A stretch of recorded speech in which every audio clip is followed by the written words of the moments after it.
everyone. So since the beginning of my trip, a lot of people have been asking questions and they want to know how I'm going about doing this.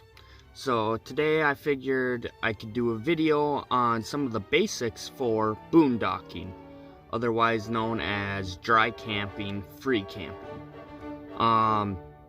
One of the first questions I get a lot is, where do I stay? Well, out here in the West, there's what's called BLM land, and that stands for the Bureau of Land Management. Basically, these camp spots are completely free. You just pull in and you park, and there's a 14-day limit on these campsites. From what I've heard, some people, if they do have to move, say it's really booked up, or not even booked, you don't need to make reservations. If there's a lot of people, if you get sick of the same place, they just move to a different camping spot in that camp. When I'm traveling, I try to go to Walmarts or Cracker Barrels are the main two ones.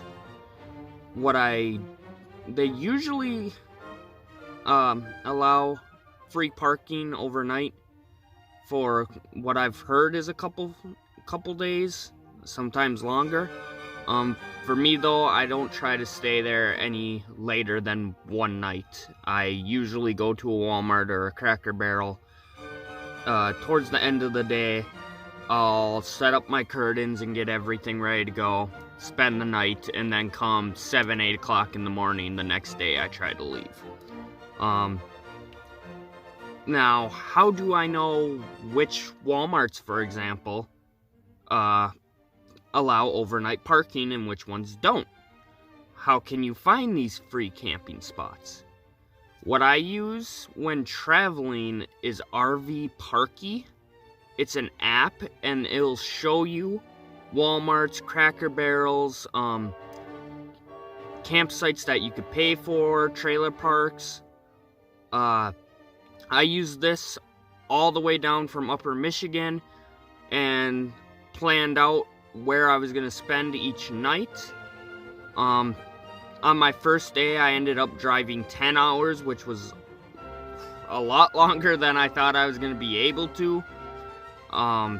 So what I ended up doing was, when I was about 8 hours in, I pulled up the RV Parky app and I looked, and you could click on the Walmarts and it'll tell you overnight parking allowed. At that point, you should click on it and there'll be a list of reviews. You can see what other people have said, if it's a quiet spot. There was one right next to the interstate, so there was a lot of people that were saying that it's loud at night, but it's easy to wake up in the morning and get going again. So that's how I do it when I'm traveling. When I want to stay put for a while, for example, down in Yuma, we had a couple different options. For that, I use freecampsites.net, and that shows you all the different campsites. And the green ones are what are free. More often than not out here, those are BLM land. And what I do there is I also click on it and I read the reviews, because sometimes just because they say it's free doesn't mean it is anymore, or maybe the place isn't even open anymore. So that's usually where I stay and how I go about planning my overnight locations. The second question I get a lot is, what kind of music do I listen to? Driving from Upper Michigan, it was about a 30-hour drive, so you do go through a lot of music. So when I'm working out, I have a playlist. It consists of mainly Eminem. When driving, I listen to Guardians of the Galaxy Volume 1. I have 2 Ed Sheeran CDs I listen to. And I have a playlist on my phone that is downloaded, and it consists of gameplay music from the games Life is Strange. Not gonna lie, some of my favorite songs have come from that, and there's a lot of songs specifically from Life is Strange 2 that I put on, and it makes me think road trip and nice weather. So I listen to that a lot. I never get old or sick of it.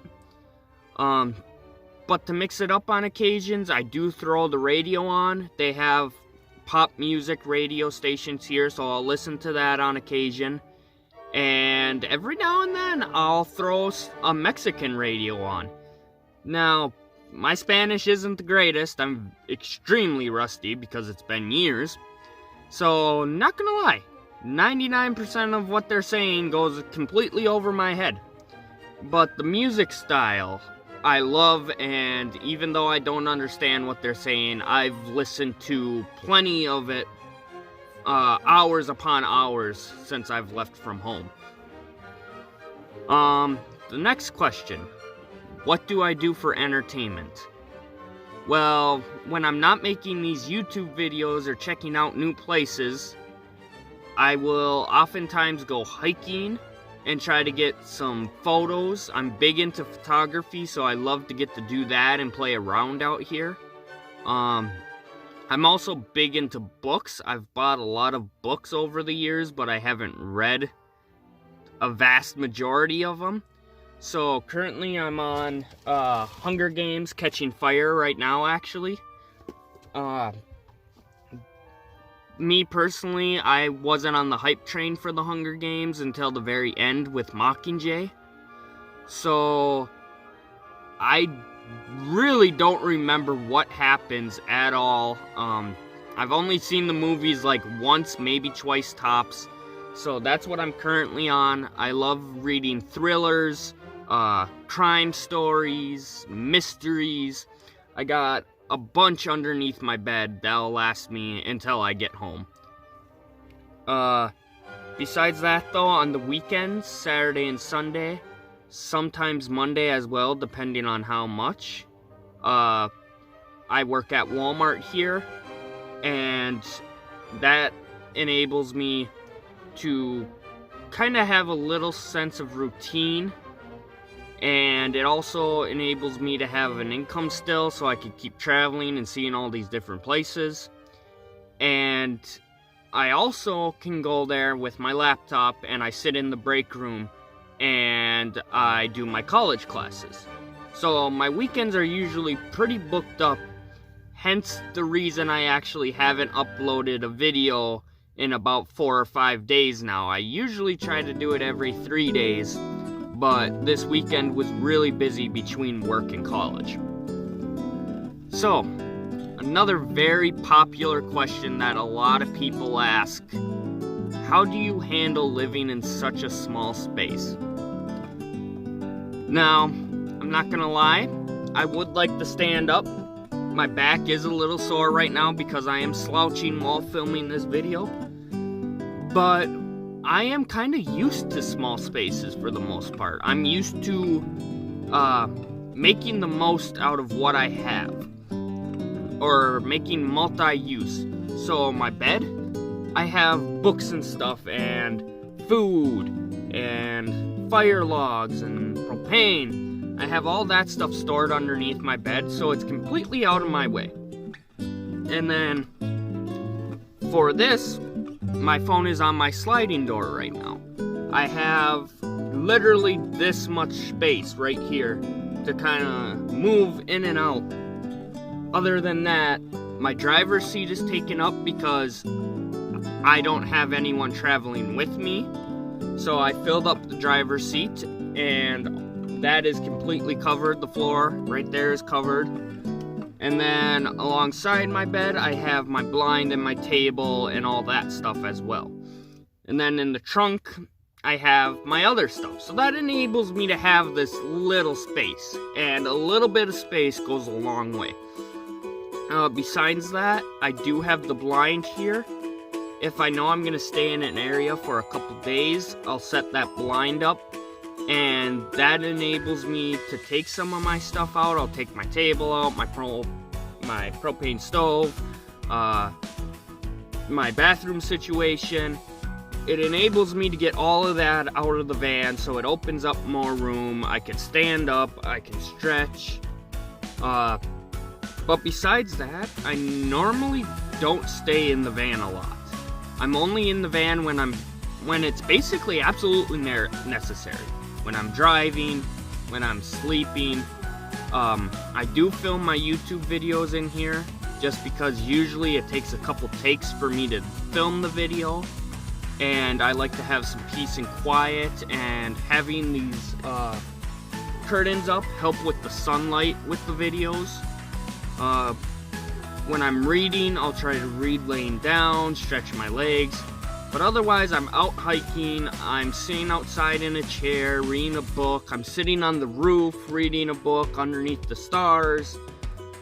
Usually, I try to limit how much time I'm in my van as much as possible. Another popular question: what is my bed like? So a twin mattress would actually take up the entire back end of my vehicle, so that was out of the question. And I always lay on my side anyway. I very rarely lay on my back or on my stomach. So what we did is, back home, there was someone giving away a free futon that was really old, but it was still in good condition, the bars and everything.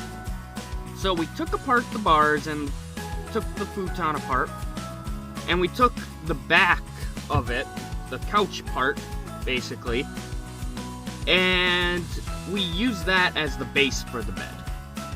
Now, to hold that up off the ground and steady, we took pieces of blocks of wood that my dad had that was going to be thrown away basically, and we drilled holes so that the bars of the futon could rest in it. It keeps it sturdy so it's not moving around when I'm driving then, and it keeps it off the ground so I could keep stuff underneath the bed.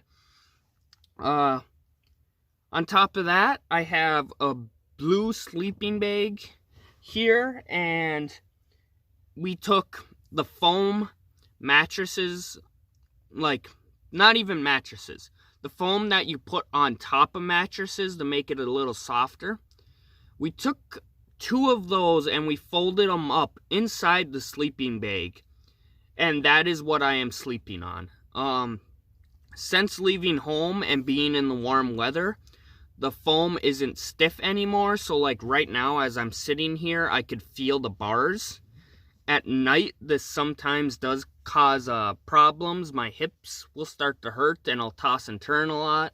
My back right now, very tense right here. But that's not too bad, and I could fit another piece of foam in here if I wanted to. I'm just being very stingy with it. With that though, on the way down, I hit weather where it was about negative, or not negative, but it was like 12 degrees. So I have another sleeping bag on top of that with a comforter, and then a little fleece blanket on top of that, and that is what my bed looks like. Last question: what do I eat? I eat Domino's, Taco Bell, KFC, and Italian on my good days. When I'm in my van, I'll eat PB&Js, dry cereal, brats off my heater, Chef Boyardee, chips, Oreos, fruit snacks. Basically no refrigeration, so just dry goods. And that basically gets me through my camping trip.